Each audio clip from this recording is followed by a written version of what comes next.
Cuando llegó el día de Pentecostés, estaban todos unánimes juntos, y de repente vino del cielo un estruendo como de un viento recio que soplaba, el cual llenó toda la casa donde estaban sentados.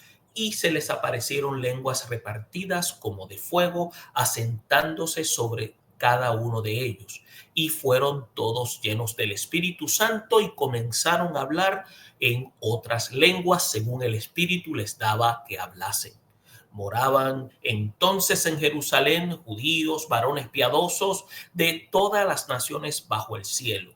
Y hecho este estruendo, se juntó la multitud y estaban confusos porque cada uno de los que les oía hablar en su propia lengua, y estaban atónitos y maravillados diciendo: mirad, ¿no son estos todos estos galileos, estos que hablan, todos estos galileos que hablan?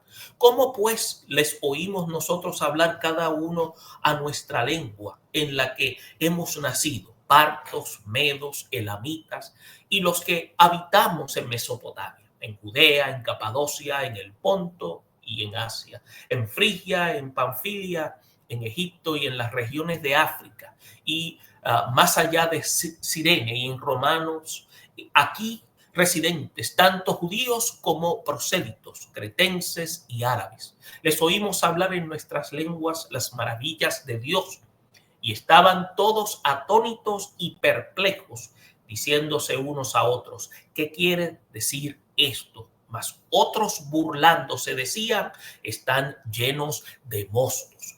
Entonces Pedro, poniéndose en pie con los 11, alzó la voz y les habló diciendo: varones judíos y todos los que habitáis en Jerusalén, esto os sea notorio y oíd estas palabras, porque estos no están ebrios como vosotros suponéis, puesto que es la hora tercera del día. Mas esto es lo dicho por el profeta Joel. Y en los postreros días, dice Dios, derramaré de mi espíritu sobre toda carne, y vuestros hijos y vuestras hijas profetizarán, y vuestros jóvenes verán visiones, y vuestros ancianos soñarán sueños. Y de cierto, sobre mis siervos y sobre mis siervas en aquellos días derramaré de mi espíritu, y profetizarán. Y daré prodigios arriba en el cielo y señales abajo en la tierra: sangre y fuego y vapor de humo.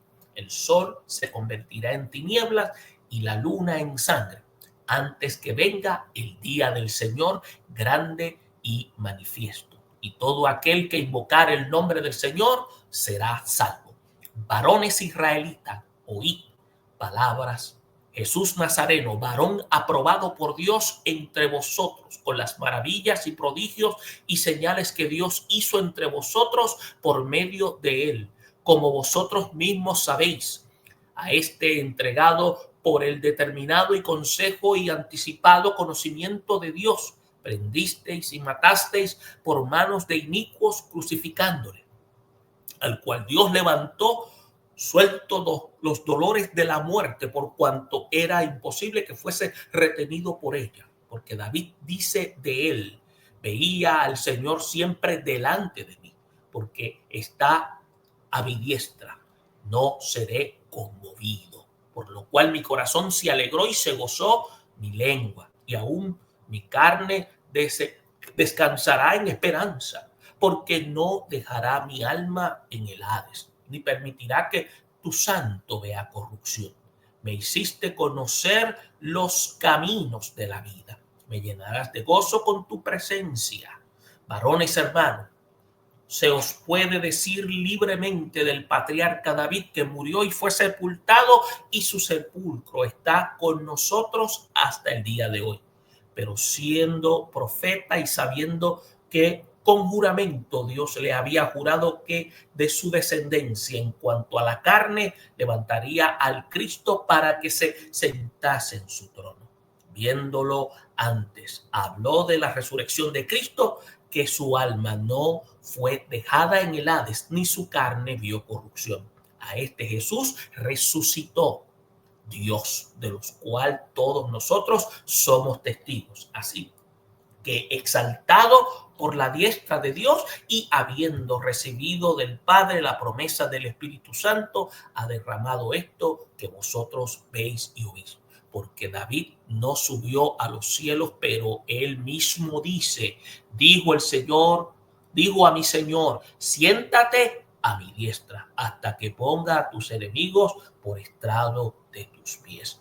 Sepa pues, ciertísimamente, toda la casa de Israel, que a este Jesús a quien vosotros crucificasteis, Dios les ha hecho Señor y Cristo.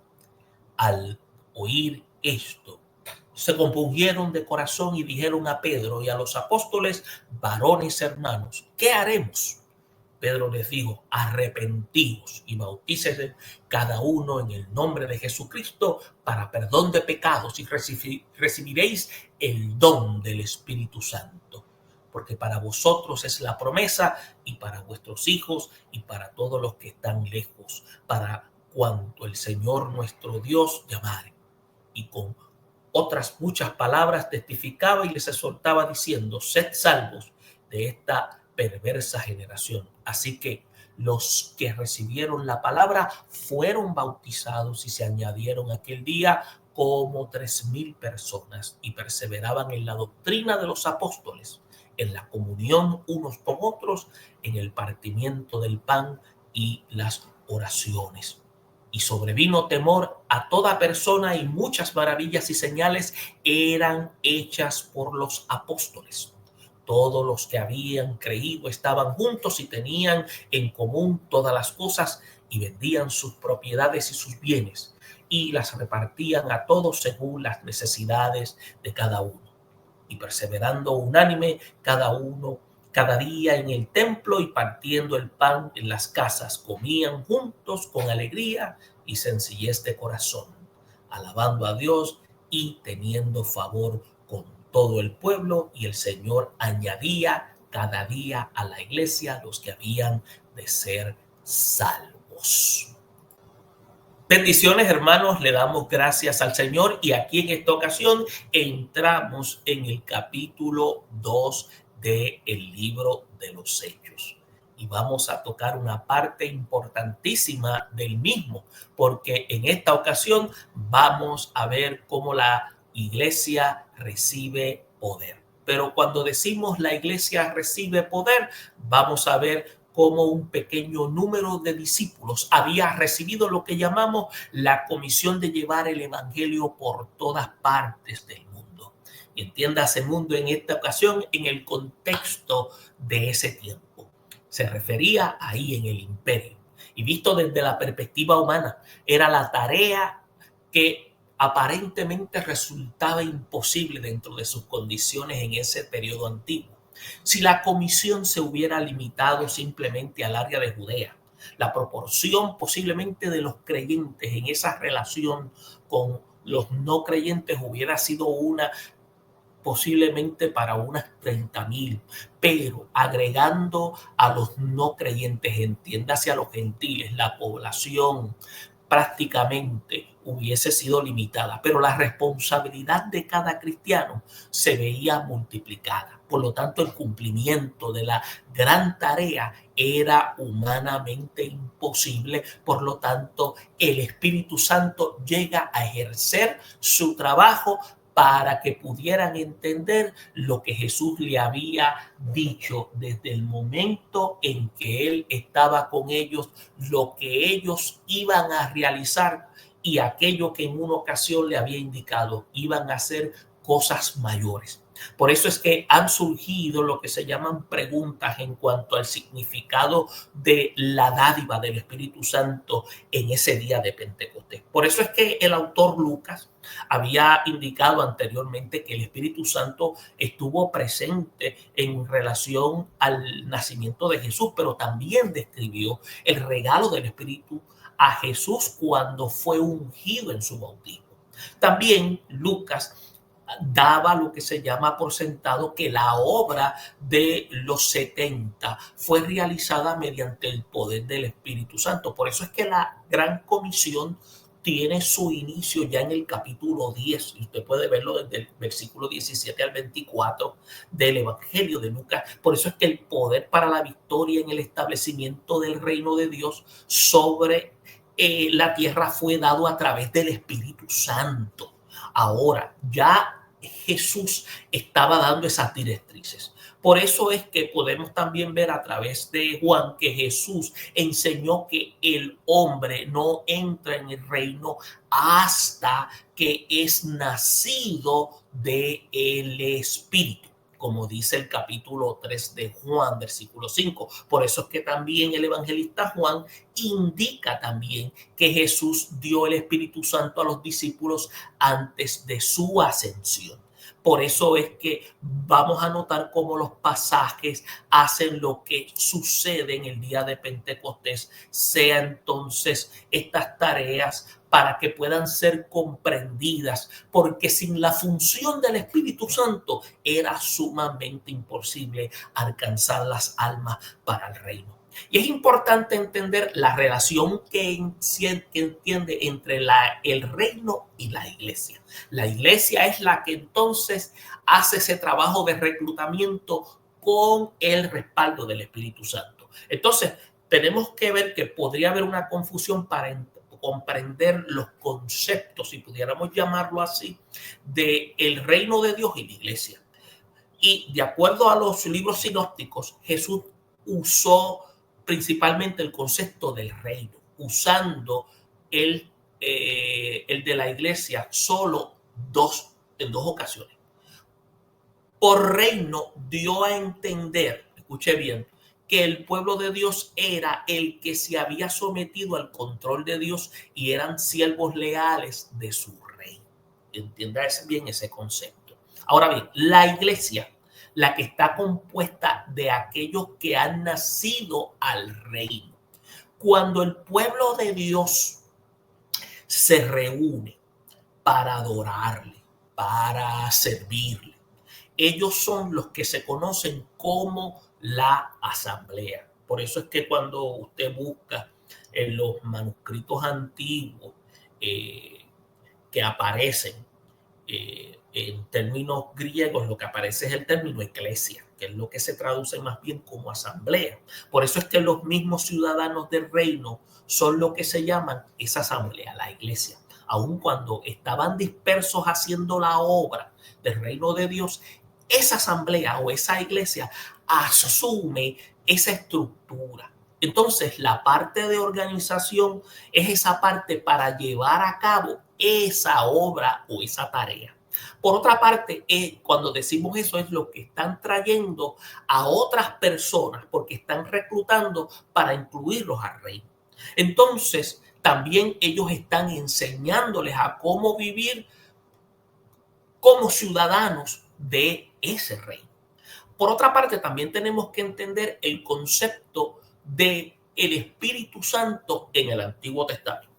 ¿Por qué lo decimos? Porque había una limitación de espacio, porque en términos de espacio solo nos permite hacer, digamos, a manera resumida, que la doctrina del Espíritu Santo en el Antiguo Testamento tenemos que, como habíamos dicho anteriormente, se manifestaba como por goteo, no era como iba a ser actualmente, iba a tener una participación activa. Por eso es que cuando hablamos de la doctrina del Espíritu Santo en el Antiguo Testamento, no se enfatiza la personalidad del Espíritu Santo como separado del Padre. Dado que podríamos decir que Dios es espíritu, sus actividades en la historia se presentan ya sea, digamos, a través de los ángeles, entiéndase, los mensajeros, o de su espíritu. Por eso es que el poder creativo de Dios, como fue ejercido a través de su espíritu, como dice Génesis 1:2, como cuando también hablamos de la palabra hebrea que aparece para espíritu, que también significa aliento, significa viento. También estamos viendo, como dice Juan 3:5, en esas expresiones de aliento y viento, pero también el Espíritu del Señor, como hablaba el profeta Ezequiel en la visión de los valles de los huesos secos en el capítulo 37, ¿no? estamos viendo que este elemento de aliento del Señor es uno de restauración de vida de estos huesos que estaban sin vida. Por lo tanto, aquí el Espíritu lo que hace es que dotó a los hombres aquí con dones especiales, tales como, entiéndase, sabiduría, entendimiento y con tareas o lo que se llaman oficios. Y vamos a ver que el Espíritu de Dios da a los jueces de Israel sabiduría, da victoria en la batalla. Todo eso usted lo está viendo, pero no se ve como nosotros lo vamos a ver ahora en el Nuevo Testamento y lo vamos a ver de manera activa en este capítulo, o mejor dicho, en el libro de los jueces. Por eso es que el Espíritu del Señor otorgó también, como decimos en el Antiguo Testamento, a Sansón una fuerza extraordinaria, como usted lo puede encontrar en el capítulo 14, versículo 6. Vemos cómo el Espíritu del Señor capacita, como se puede ver en el caso de los reyes, para ejercer liderazgo. Lo puede ver como en los capítulos de primero de Samuel, perdón, porque no es una carta, es un libro, primero de Samuel, capítulo 16, versículo 13, así capacitando a reyes. Entonces, tenemos que ver en adición cómo se otorga a los hombres esa fortaleza divina, esa sabiduría y expresiones como el Espíritu era lo que se llamaba la fuente del mensaje profético. Como el profeta Miqueas, donde implica que los falsos profetas estaban alejados del Espíritu del Señor. Por eso es que los falsos profetas, ¿qué hacían? Profetizaban de sus propios espíritus y no tenían lo que se llamaba la visión del Señor. Por eso es que esos comentarios se encuentran como cuando el profeta Ezequiel hablaba en el capítulo 3, versículo 3. Entonces, se puede ver cómo desde los primeros días en Israel el Espíritu Santo estaba relacionado, eh, estaba relacionado cuando con las funciones de profetizar. Por eso es que los verdaderos profetas proclamaban la palabra del Señor con aparentemente un sentido de que llegó a través de una actividad del Espíritu. ¿Por qué? Porque tenía que haber una relación. Los hombres que entendían que Dios le hablaba experimentaban un estado de éxtasis y ahí el Espíritu venía sobre ellos y el Espíritu le daba palabra y ellos hablaban. Por eso es que vemos cómo Joel anticipa que en los últimos días él iba, entiéndase Dios, iba a derramar a través del Espíritu Santo su espíritu sobre toda carne, iba a capacitar a su pueblo para poder profetizar. Entonces, ¿qué era profetizar? La capacidad para poder transmitir el mensaje de Dios para que pudiera ser entendido, a la misma vez parece que también el espíritu iba a ser lo que la palabra de Dios fuera conocida por el pueblo a través de los sueños y de las visiones. Todo esto se va a ver y se va a hacer manifiesto nuevamente en palabras, en este caso del líder de una iglesia naciente a través de la boca de Pedro.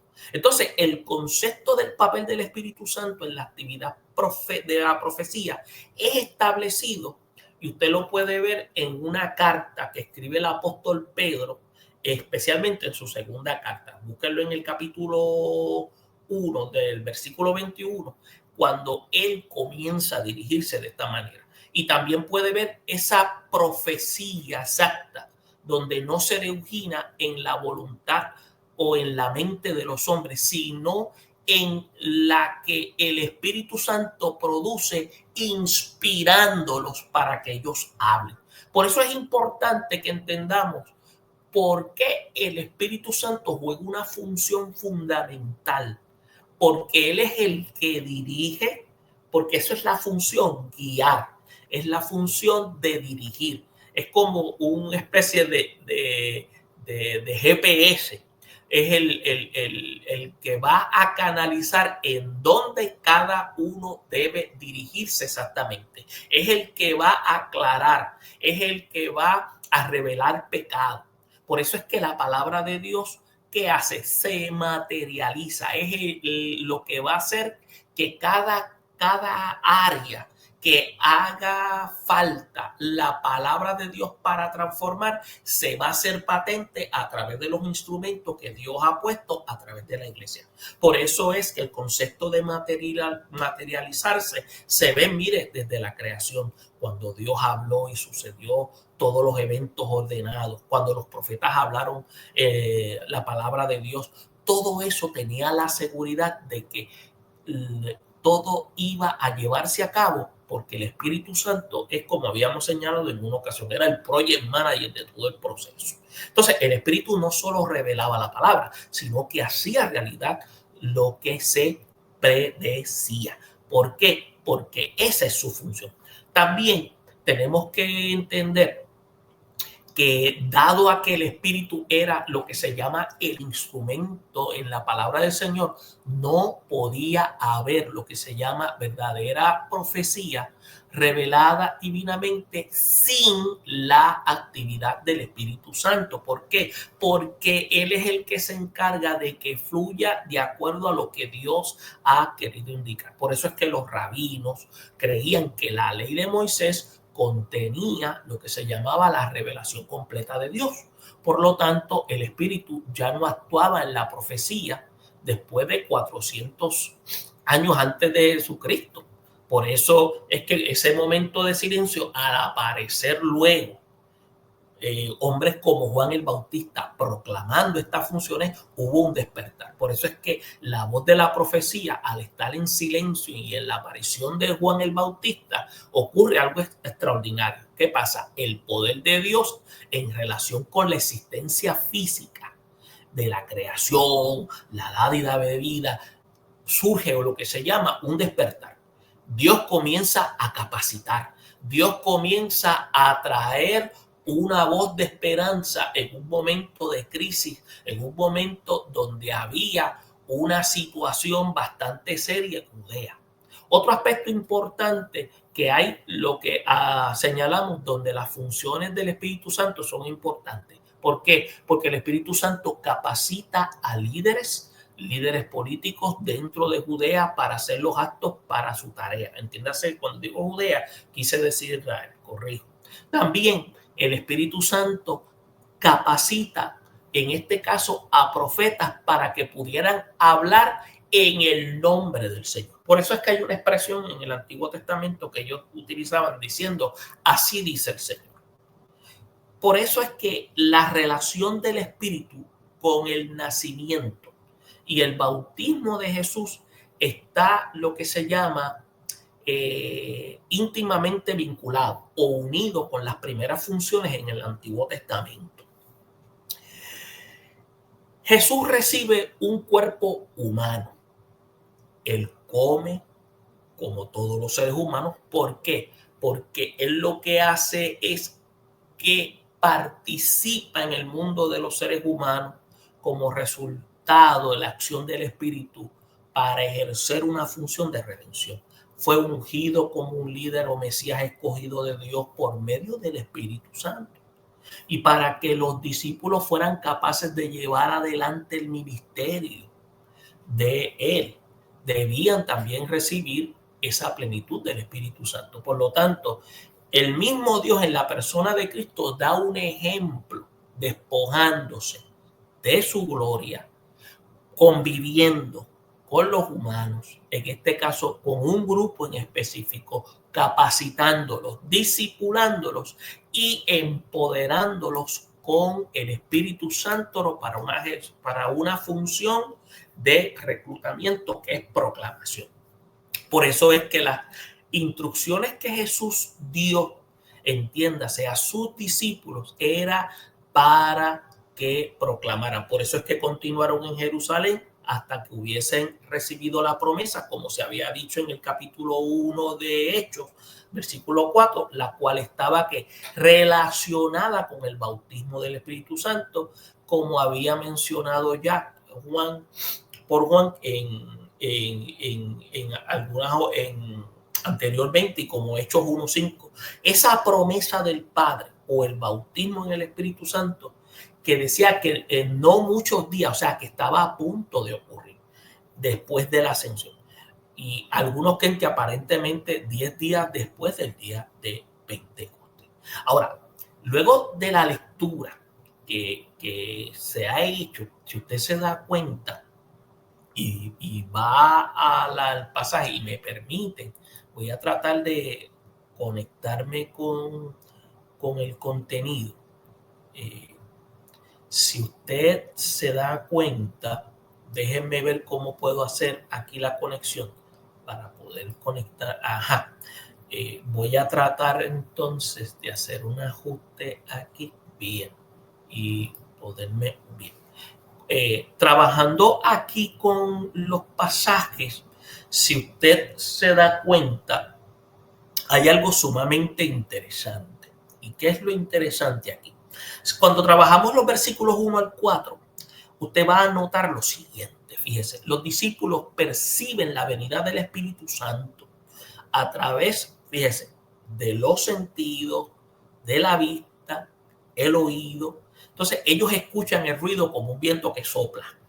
Entonces, acuérdense, el viento era lo más fuerte, lo que era el viento, el fuego. Estos son aspectos que juegan un papel fundamental porque era lo más poderoso en el tiempo antiguo. Entonces, para describir al Espíritu Santo invisible. Entonces, el viento recio simbolizaba poder. El sonido hizo que los discípulos pudieran comprender que el Espíritu había descendido para llenarlos de poder. Entiéndase, autoridad para la obra del reino. Por eso es que el símbolo visible es descrito por los discípulos como lo que se conocen lenguas de fuego que descienden sobre cada uno de ellos. Entiéndase, el fuego es referido como un elemento de purificación, pero también lenguas de fuego puede enfatizar el papel del Espíritu Santo para hablar palabra de Dios con autoridad. Y cuando autoridad se trata, es la capacidad de influenciar para todos aquellos que escuchan y confrontarlos con sus realidades existenciales para que ellos puedan tomar una decisión. Entonces, ¿qué sucede? Al estar llenos del Espíritu Santo, los discípulos podían hablar la palabra de Dios aún en otras lenguas.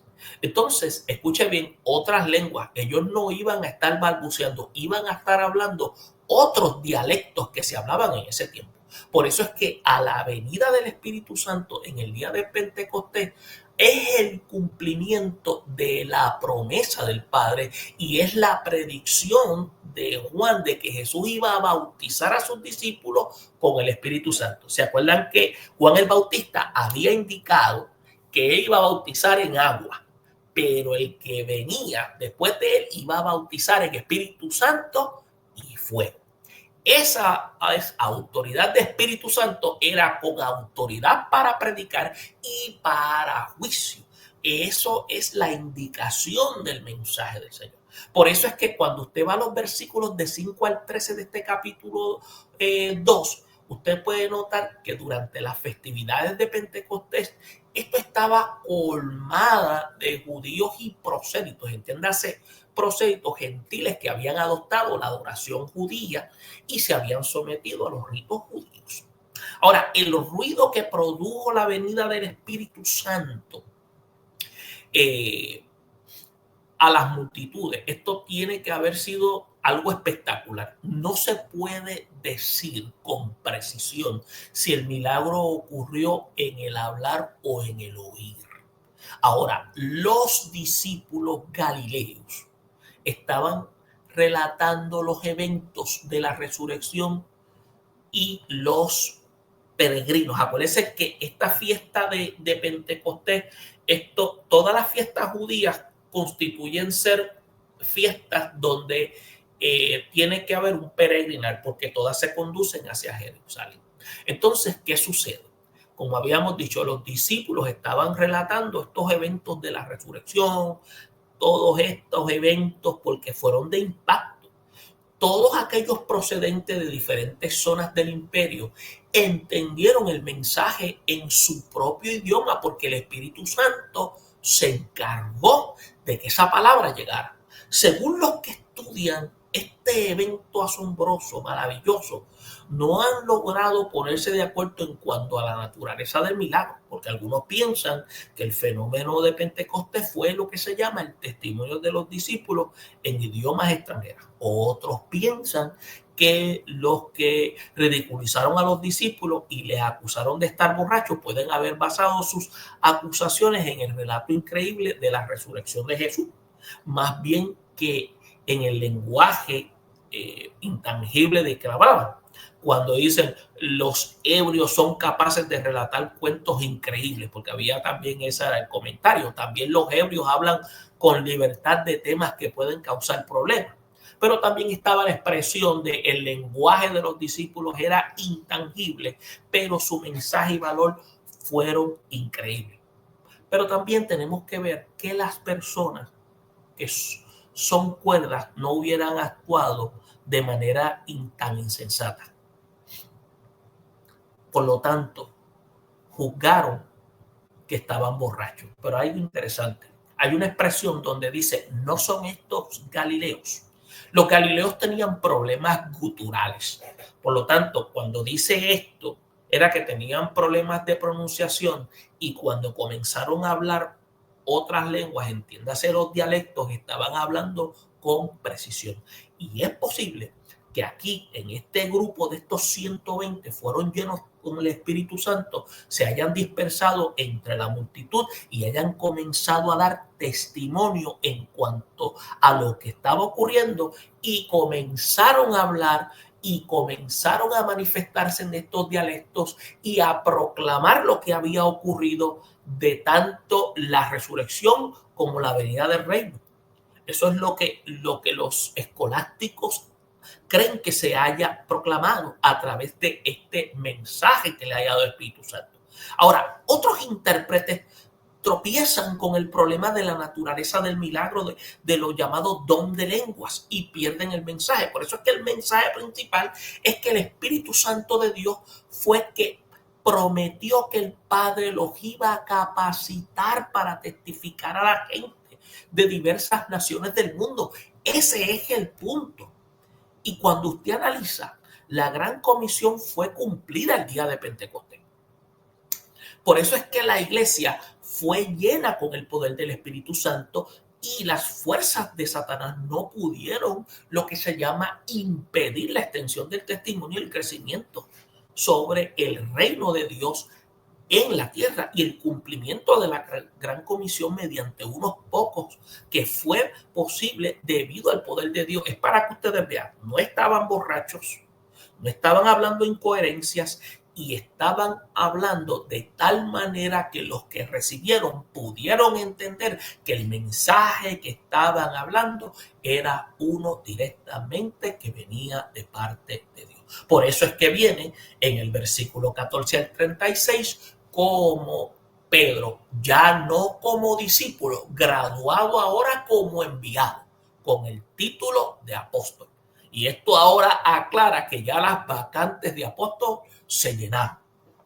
Porque ahí es donde se levanta Pedro y explica que, en primer lugar, el entusiasmo de los discípulos no se debía a ninguna borrachera. Por eso es que vemos que los galileos habían tenido temor de identificarse con Jesús, ahora estaban anunciando con denuedo, entiéndase esa valentía en público, la lealtad de el mensaje redentor. Por eso es que ese valor con ese mensaje de autoridad de la muerte, resurrección y venida de Jesucristo ahora eran asombrosos. Por eso es que ven a través de la lectura, ustedes pueden hacer una imagen cómo Pedro se apoyó a las actividades y el mensaje diciendo, oh discípulos, refiriéndose al Antiguo Testamento. ¿Y qué hace? Da una cita del profeta Joel, o Joel, como usted quiera pronunciarlo, del capítulo 2, versículo 28 al 32, para identificar lo sucedido en Pentecostés como el inicio de los últimos días. Entonces, esto sirve como punto de arranque donde había capacitado al profeta para ¿qué?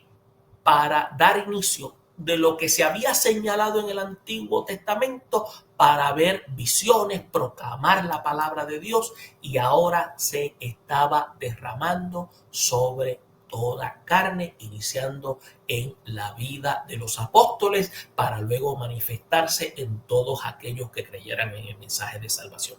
Entonces vemos que solo el profeta estaba capacitando para hablar la palabra del Señor, pero el profeta Joel anticipa la época cuando todo discípulo sería investido del Espíritu Santo y tendría poder para proclamar. Entiéndase, proclamar, aquí es la palabra profetizar, el mensaje de Dios. Entiéndase, predicar, exponer la palabra. Por eso es que la profecía de Joel también incluye un lenguaje apocalíptico refiriéndose al fenómeno celestial del sol, que la luz oscureciéndose y la luna tornándose en sangre. Estos son eventos insólitos que significarían el gran día del Señor, que todavía no han ocurrido, pero son indicadores de que pronto han de ocurrir en un momento dado.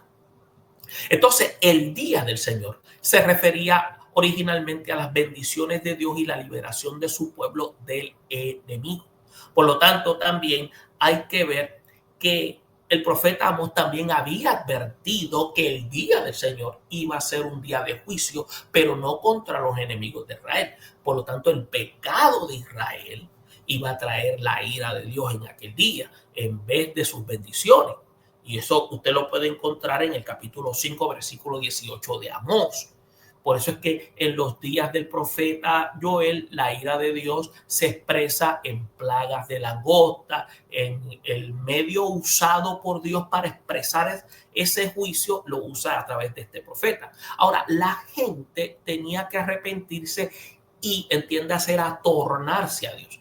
Y así iba a recibir las bendiciones de Dios. Por otra parte, el derramamiento del Espíritu Santo de Dios vemos que era importante. ¿Por qué? Porque Dios lo que está invocando es aún conectarse. Y usted se está dando cuenta que la vida cristiana no es litúrgica. Usted te está dando cuenta ya desde el inicio que la vida cristiana es relacional. Y Cristo lo deja enfático en la vida de los discípulos. Entonces, estamos viendo que en este momento, ya desde el Antiguo Testamento, se está emitiendo el mensaje y ya en Pentecostés comienza a darse forma. Era desde este momento un día de bendiciones para aquellos que se habían arrepentido, y esto resulta en el derramamiento del Espíritu Santo de Dios. Estamos viendo cómo un Dios relacional, en aquellos que se tornan a Él, comienza una relación entre Dios y aquellos que se arrepienten. Era un día de juicio y de castigo para aquellos que continuaban en rebelión. Entonces, por eso es la expresión cualquiera que invoque el nombre de Jehová. Para ellos, Yahvé, implica salvación. Por eso es que el día del Señor o los últimos días no significaba un final inmediato del tiempo.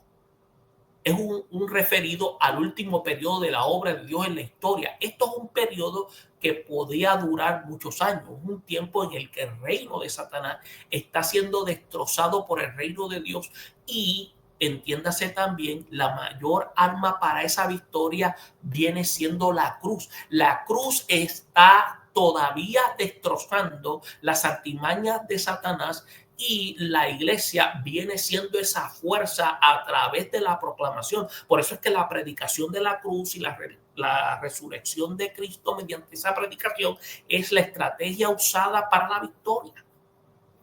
Por eso es que Pedro utiliza esta estrategia en Pentecostés y lo logra obteniendo una victoria. Por eso es que el resultado se ve en la conversión de ese primer mensaje. Por eso es que podemos ver cómo Pedro argumenta a favor de la credibilidad de la resurrección, basándose en el hecho de que la vida terrenal de Jesús estaba caracterizada por un poder divino, pero por un poder divino extraordinario.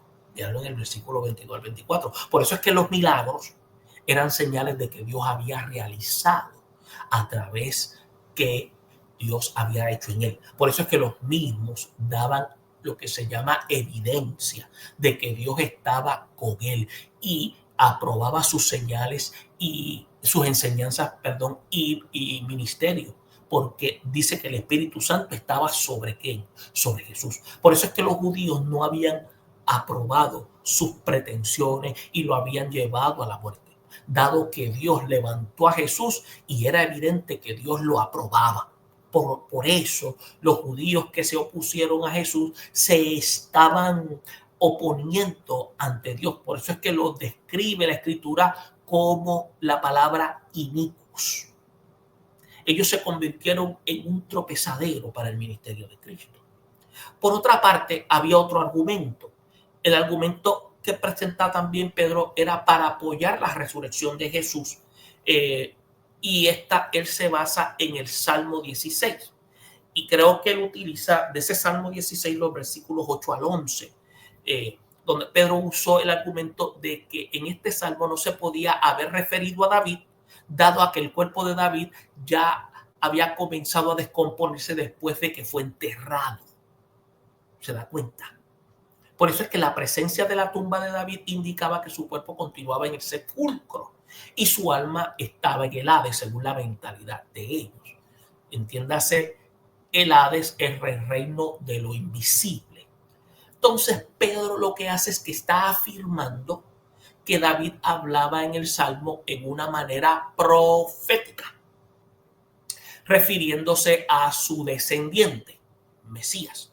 Por eso es que él lo interpreta que el Salmo, a través de su escrito, lo que hace es que contiene una predicción de la resurrección del Mesías en un descendiente davídico, entiéndase la persona de Jesús. Y el tercer argumento que presenta Pedro es uno que utiliza para la resurrección de Jesús, que es lo que se llama testimonio, el testimonio personal. Búsquelo en el versículo 32 al 33 del contenido bíblico. Los discípulos habían presenciado las apariciones del Señor resucitado y estaban convencidos de que Él había sido exaltado a la diestra de Dios. Por eso es que el ruido que la gente había escuchado, la aparición visible semejante a fuego y lo que llamamos el mensaje concerniente a la resurrección de Jesús, solo podían ser explicados como el cumplimiento de la promesa de Dios acerca del Espíritu Santo. Por eso es que Pedro lo que hace es que termina su sermón haciéndole énfasis a la resurrección y a la exaltación de Jesús, en lo cual lo coloca como Señor y Mesías. En nuestra observación está queriendo decir que ya Jesús está reinando. Muchos no lo ven de esa forma. Usted puede estar en desacuerdo conmigo, yo lo respeto. Pero para nosotros está reinando. ¿Sabe por qué? Porque en la posición de rey, ahora lo que Jesús está haciendo es que envió a la iglesia a reclutar a todos aquellos que quieren ser parte del reino. Y al grupo que él envió a reclutar, su nombre se llama iglesia. Entonces la gente había entonces rechazado a Jesús. Vuelvo y retomo, me perdonan, es que como que me emocionó un poco. Entonces Jesús lo que hace es que en ese periodo, cuando comienza, vuelvo y retomo nuevamente, cuando Jesús finalizó el sermón, cuando Pedro finaliza el sermón, vuelvo y retomo, de la resurrección y exaltación, que lo colocaron como Señor y Mesías, busca el versículo 34 y 36, como dije, la gente lo había rechazado. Acuérdense, la gente, entiéndase, mucha gente en Judea, porque se negó a ser lo que se llama la clase de Mesías que ellos querían. Acuérdense que ellos lo esperaban como un líder que iba a tumbar el imperio y iba a establecer un reino davídico, como lo habíamos explicado anteriormente, antes de explicar el capítulo 1, cuando dimos la introducción. Ahora Dios había demostrado que su aprobación de la naturaleza mesiánica de Jesús era levantarlo de entre los muertos para levantar un reino que iba a ser superior a los reinos humanos. Entonces, ¿qué pasa? Usted va a notar que cuando usted ve los versículos 37 al 41, el evangelio que se habla de Juan, que registra la promesa de Jesús en cuanto a que el Espíritu Santo viniera a convencer al mundo de pecado porque no creían en Jesús, la promesa que fue actualizada en el día de Pentecostés, la gente que estaba profundamente convencida y preguntó a Pedro y el resto de los apóstoles qué podían hacer. Y Pedro, usted ve que le contesta que se arrepientan, que se bauticen, que cada uno de vosotros en el nombre de Jesucristo para perdón de pecado y recibieran el don, entiéndase, el regalo del Espíritu Santo. Y entonces le dice arrepentimiento. Y aquí arrepentimiento es un cambio de actitud, es un cambio de mente. El término que se utiliza en el griego, la palabra que ustedes a veces han escuchado, el término metanoia, es ese cambio de mentalidad, pero no es cambiar la mentalidad, porque ese cambio de mentalidad tiene que producir un cambio de conducta. La gente había estado equivocada con respecto a esa naturaleza mesiánica. Entonces, habían añadido lo que se llama la tragedia a su error al crucificar al escogido de Dios. Entonces, necesitaban cambiar esa mentalidad, esa actitud y mostrar su lealtad mediante el bautismo en su nombre. Por eso es que el bautismo identifica exteriormente al creyente como un discípulo de Cristo. Por eso es que el bautismo es una declaración pública, el reconocimiento de nuestros errores y el cambio de un rechazo a una aceptación de Cristo que simboliza por el bautismo y traería perdón de nuestros pecados. Y ahora dice, nosotros somos proclamadores de un Cristo redentor que murió, resucitó y que ahora nosotros le servimos. Por eso es que aceptar a Jesús como Mesías, como libertador, constituye ser la base para recibir el don del Espíritu Santo por medio del cual personas nacen en el reino de Dios. Ahora, Pedro, escuche bien, Pedro no instó a los judíos a bautizarse en el nombre de Cristo para recibir el perdón de pecados, sino a bautizarse en el nombre de Cristo por el perdón de pecados. Eso es importante. Entonces, un criminal recibe un castigo por su crimen. Entiéndase, por debido a un crimen. Entonces, pero no para animarlo a causar un crimen. Entonces, tenemos que entender eso. Por eso es que un empleado recibe una recompensa debido a un servicio que da fielmente. Por eso es que cuando vemos las traducciones que concuerdan con el significado de la estructura, cuando se trabaja gramaticalmente, y usted va, y si usted busca interlineales, los interlineales ayudan mucho para que usted pueda ver qué es lo que se está diciendo en el idioma original. ¿Por qué? Porque nos permite entender qué es lo que está tratando de decir, qué es lo que dijo el autor original para nosotros poder entender el contexto claro. Por eso es que Pedro exhorta a la gente a huir. Miren lo que él dice, de esta perversa generación. Por eso es que usted ve cómo Lucas hace un señalamiento que es alrededor de 3,000 personas. Entonces, 3,000 personas que fueron salvas ese día. Pues eso es una aproximación. Lima fueron salvas ese día. Entonces, ¿qué pasa? La conversión de gente representante de varias naciones en Pentecostés explica cómo el evangelio llega rápidamente a diferentes partes del imperio. Lucas no relata el origen de la iglesia en Roma, Egipto. Él lo que hace es que señala que hubo gente de esos lugares que estuvo presente en el día de Pentecostés y escuchó el evangelio. Eso es implícito ahí. Entonces, da a entender que esas personas llevan el evangelio. Entonces, es importante notar que después que la iglesia experimenta la adición de ese número de personas, necesitó tiempo para adiestrar nuevos discípulos.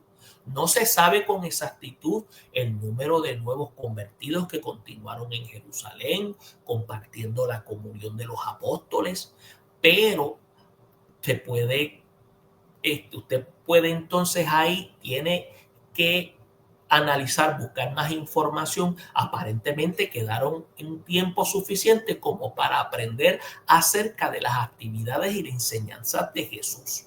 Por eso es que uno de los documentos que ellos utilizaron fue la Didache. Si ustedes me preguntan, le podemos conseguir más información con él del documento. Entonces, por eso es que Lucas señala que se dedicaron a la doctrina y a la enseñanza de los apóstoles. Por eso es que los apóstoles eran los verdaderos maestros de lo que Jesús había dicho y hecho. Y hay una posibilidad de que sus enseñanzas se centraron a ayudar a los nuevos creyentes a qué, a memorizar los dichos de Jesús y a dar una breve reseña de sus actividades y dar énfasis al cumplimiento de las escrituras del Antiguo Testamento, dado que los primeros que se convirtieron eran posiblemente mayoría judíos. Ahora, también las sesiones de enseñanza estaban posiblemente acompañadas de periodos de compañerismo y regocijo junto con el Señor. ¿Por qué? Porque es necesario. O sea, se daban clases de discipulados inmediatas. Estas personas que venían de Pentecostés, ellos estaban peregrinando y venían, recibían un conocimiento. Ahora, otras facetas, el Espíritu Santo los iba capacitando. Ahora, no se sabe con certeza cuando la expresión es esta que aparece en el documento que habla del partimiento del pan, si se refiere primordialmente a compartir la cena del Señor o comer juntos. Quizás se reunían cada noche en algunos hogares y compartían una comida común. Yo quisiera indicar que se hacían ambas. Y parece que los primeros discípulos combinaban una comida de compañerismo con la cena del Señor. Esa es mi postura, según lo que hemos podido conseguir. Por eso es que los discípulos experimentaban el poder y la presencia de Dios en la oración. Por eso es que continuaban con el compañerismo, con la oración, porque eso es parte de la comunión. Y es un papel fundamental. Por eso es que yo les invito el documento, el libro del doctor Abieser Querés Díaz, Todos a la Mesa, que habla sobre el, el tema Todos a la Mesa. Y hago un paréntesis sobre el mismo porque habla la importancia que tiene la relación vertical y la relación horizontal del partimiento del pan y el papel que juega en la vida del creyente, tanto en la relación con Dios y en la relación en comunión con los hermanos. Le estoy dando un, un, un anuncio corto y luego vamos a hablar del libro porque está interesante. Y el doctor Abieser Querés Díaz ha hecho un trabajo extraordinario dentro de este documento que yo le pido a cada uno de ustedes que lo busquen en Amazon. Vuelvo y repito, Todos a la Mesa, el propósito olvidado de la Cena del Señor, en la cual cada uno de ustedes puede encontrar cómo se fue desarrollando. Y aquí, cuando aparece este aspecto que se menciona en Hechos capítulo 2, vino a mi mente y lo comparto con ustedes porque esto juega un papel fundamental. Por eso es que los discípulos experimentaban el poder y la presencia de Dios en la oración y por lo tanto, ¿qué pasa? Continuaban con el compañerismo y se puede ver que la experiencia genuina del poder y la presencia de Dios creaba un sentimiento de temor reverente. Y como resultado, muchos milagros, ¿qué pasa? Sucedieron a través de los apóstoles. Por eso es que usted va a ver que el historiador Lucas no enfatiza los milagros, pero sí se refiere a las señales que indicaban la presencia continua de el poder de Dios, entiéndase el Espíritu Santo en medio de ellos. Es importante esto.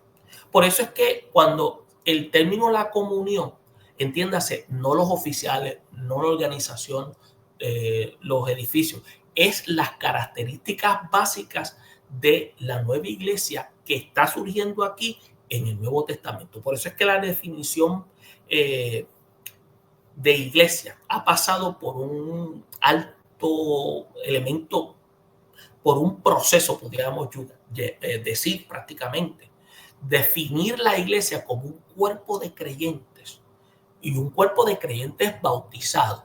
Sería mejor decirlo como una comunión del pueblo de Dios por fe, que ha sido revestida por el Espíritu Santo y que proclama públicamente su relación con Cristo mediante el bautismo. Ahora, bautismo, estamos hablando del bautismo en el Espíritu Santo. Y entiéndase, bautismo en el Espíritu Santo no es porque hable lengua. Bautismo en el Espíritu Santo es porque ha sido sumergido en la vida de Cristo. Porque lo que identifica que una persona es bautizada en el Espíritu Santo es porque es testigo, no es porque habla lenguas. Y esto es importante. Yo sé que algunos pentecostales se van a escandalizar, y yo soy pentecostal, pero la Biblia es clara, dice, me seréis testigos. No es que dice porque hablarán lenguas. Se estaba hablando lenguas ahí porque era necesario que los que escucharan eran de diferentes regiones y la palabra llegara en sus idiomas para que el mensaje llegara a esas regiones. Esa era una de las razones. Y eso es uno de los aspectos que vamos a discutir en algún momento dado en otros temas. Pero lo que identifica que una persona es bautizada es que es testigo. Y cuando se habla de que es testigo es que da testimonio. Y si da testimonio es que da fruto. No es que hable lenguas. Yo conozco gente que habla lengua y hablan malo. Son bilingües. Pero eso no significa que está bautizado. O sea, el creyente da testimonio. Entonces, cuando el versículo 44 al 47 habla de la comunión de los bienes, estamos viendo del efecto transformador. Por eso es que el gozo, fíjate esta parte. Aquí se está manifestando inmediatamente un fruto que, aunque no aparece descrito, aparece manifiesto, que es que la nueva vida que aparece en Cristo se manifiesta de manera espontánea. Y es que empiezan a dar. Hay un aspecto importante, acuérdese, la iglesia está naciendo, ellos todavía tienen la mentalidad de que el reino va a surgir, por eso es que mucha gente empieza a conglomerarse en el área de Jerusalén, por eso es que mucha gente empieza a quedarse ahí. Eso es otra cosa que muchos de nosotros vamos a ir aprendiendo en el proceso. Por eso es que muchos comienzan también a pensar de que el establecimiento del reino está pronto por ocurrir. Ahora, el comunismo actual está basado en un concepto de que los bienes materiales deben ser compartidos con equidad. Eso soy yo lindo en teoría, pero en la realidad del mundo que vivimos no es así. Ahora, los gobiernos comunistas, si usted se da cuenta, forzar el principio económico en una participación equitativa, escuche bien, sobre su gente, eso suena estupendo, pero en realidad no funciona. Ahora, la naturaleza pervertida de nosotros los seres humanos es lo que impide que el principio se pueda aplicar con efectividad. Por eso es que no hay una participación equitativa en las sociedades comunistas por aquellos que tienen ventaja sobre las masas. Por eso es que si usted vive, usted escucha personas que hablan de socialismo y de comunismo y ellos viven en países capitalistas, eso se oye magnífico.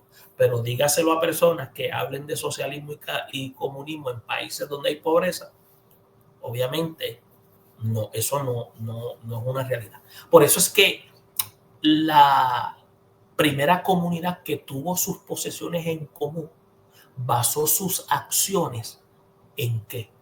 En el amor. Y el amor no es un elemento sentimental, era en lo que se conocía en un amor ágape. Y entiéndase ágape en el amor del desacomodo. Yo me desacomodo para atender a la necesidad de los demás. Y no era en un elemento de la fuerza. Por eso es que muy pocos cristianos primitivos eran ricos. Por eso es que en aquellos tiempos, los que tenían propiedades y posesiones, las vendían para poner el producto de venta a disposición a aquellos que tenían necesidad. Entonces, habían factores que contribuyeron a ese curso de acción. Por ejemplo, la realidad de la presencia de Dios, ese gozo de caminar en el poder del reino, eso produjo un gozo que iba a satisfacer ese sentido de ser parte del reino de Dios, al cual iba a reemplazar ese apego a los bienes materiales. Y eso surgió, y esa creencia del regreso inminente de Cristo hizo que las posesiones materiales tomaran un valor secundario y terciario. El amor y la preocupación por aquellos que estaban en necesidad produjo acciones a llenar las necesidades de los que de verdad tenían necesidades legítimas. Entonces, esto trajo en sí que el amor ágape tuviera una manifestación de tal manera que se pudiera ver en toda plenitud. Por eso es que el gozo de los nuevos cristianos y su amor por otro y por el Señor se hicieron evidentes a la gente fuera de la iglesia. Por eso es que los nuevos creyentes continuaron dándose lo que se llama cuenta de que su gozo, entiéndase, ese gozo que era una manifestación, ese fruto del Espíritu Santo era renovado y el éxito de su vida espiritual venía del Espíritu Santo. Entonces ellos continuaban dándole gracias a Dios y glorificando su nombre por lo que estaba sucediendo, porque estaba ocurriendo transformación y algo que estaba ocurriendo. El imperio, los que estaban allí, entiéndase, los que corrían el reino cliente de Judea no podían entender cómo que Jesús había sido crucificado, que era para ellos el que había empezado todo este movimiento, ya no estaba y el movimiento seguía en crecimiento. Por eso es que los esfuerzos del sistema de comunidad de vida finalmente acarrearon más problemas. Por eso es que la decepción en la relación con la cantidad de propiedades vendidas y la discriminación en distribución de fondos dañaron también poco a poco el compañerismo y el amor expresado en el compartirse de manera voluntaria. Ahora, la decepción, el egoísmo, la discriminación, poco a poco contaminaron, invadiendo el sistema de la vida en comunidad. Eso demuestra la naturaleza humana, que dentro de la comunidad hay personas que, aunque podían tener buena intención, eran simpatizantes, pero no habían experimentado esa obra de cambio. Y es para que nosotros nos demos cuenta de lo siguiente. Es para que veamos cómo el Espíritu Santo estaba trabajando.